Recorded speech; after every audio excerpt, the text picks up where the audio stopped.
we'll be looking into area of a square. Find the area of a square with the following sides.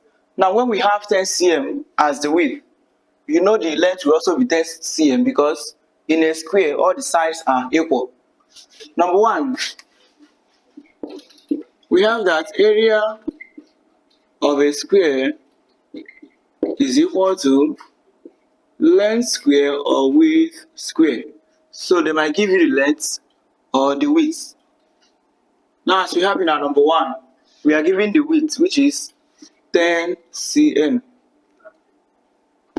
We'll square it, 10 raised power 2. We have 100 cm square.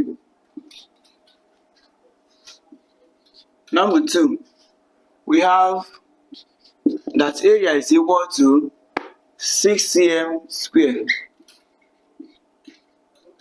which is equal to 6 raised power 2 is 36 cm square. Answer. Number three, we have that area is equal to, we are given 7 cm. We square it. 7 raised power 2 is 49. And write our cm square. Number four, area is equal to, we have 9 cm. We square it. Raised power 2. 9 squared is equal to 81. And we have cm square.